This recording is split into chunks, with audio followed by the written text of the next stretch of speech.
Yeah, man. Help your counterpart here from Manchester. In your own opinion, what would you say happened yesterday for Man United? I mean, I'd say that I think yesterday was a case of an accident that happened that was coming. I mean, this train I'd say that United have been in problems for the longest time possible, but it's just that they never got a team that would capitalize on their bad defending and their inability to probably kill off games. So yesterday was that particular instance, and I'm happy, to be honest, they got punished for it. And I mean, United fans were over the moon and saying, "Oh, help! OGS You're gonna wipe the floor with Sevilla." Not even that. He's the Messiah. He's the best thing that happened post Ferguson, etc., etc. So I'm just happy that Sevilla did it for the whole world, did it for football, and at the same time, I mean, David De Gea and Romero continued their record. That actually David De Gea has never won a game against Sevilla, so Ever. Wow. it continues. Yeah. Wow, even before he came to United? Yeah. Crazy. Crazy. I would never have thought of that.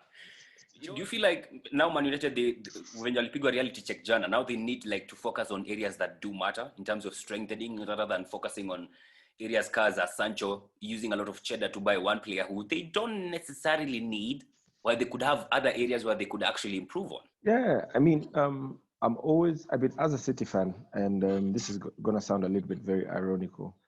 I love when people buy big and buy big names, but I only support buying big names that are proven. And I say this over and over again. There's no need to pay 120 million or 109 million, whatever the case. I mean, it's well over 100 for somebody that no one else is trying to go for, you know.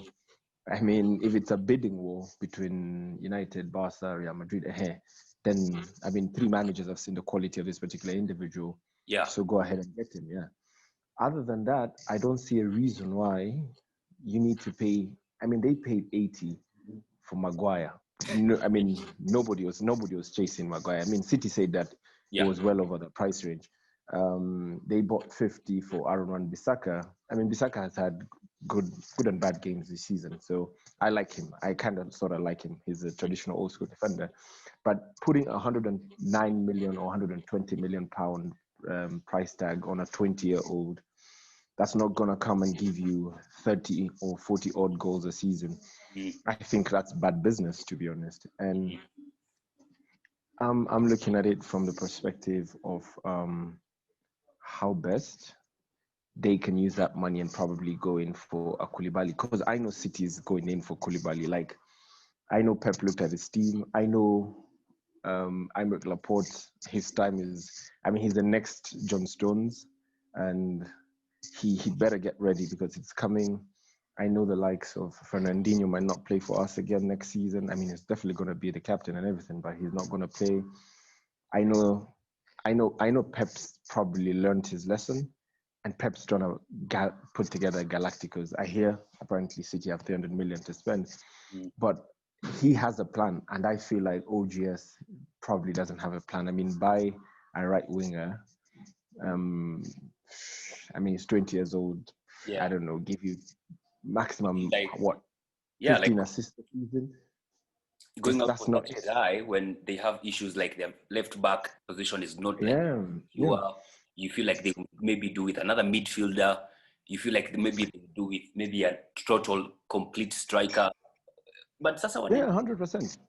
Yeah, I think it's a proverbial case of like typical Kenyan, you know, where government will probably want to buy laptops and not fix hospitals. You know, I mean, you're wondering, like, I mean, laptops without health, you know, how far does that go? So I know, right? Crazy. All right, so they're out now. We have Shakhtar versus Inter tonight. Who do you think is going to walk away as the winner tonight? 100%. I'm an Inter fan. I think Conte deserves it. I think he was unlucky not to be able to challenge for the Scudetto.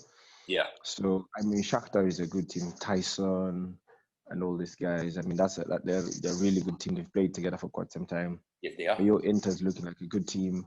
Lautaro Martinez, if they go out, probably might play his last game for for the Serie A giants. Mm. Because I mean, Barca is definitely looking out to shift a lot of their old baggage, and he's definitely one of the names in the Barca list and everything.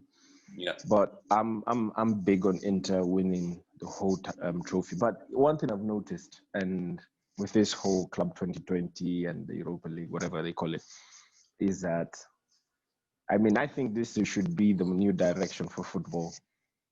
Close the season, give these guys 4 weeks together, and just create mayhem. Because I love this particular mayhem. I'm trying to think. Imagine if the fans were available for this. Yo, madness, bro. I mean, 2 legs is nice, but this is a whole new high. Yeah. So God, I feel like I've been doing drugs with this football because the things I've seen in the Champions League, man. Yeah. Wow.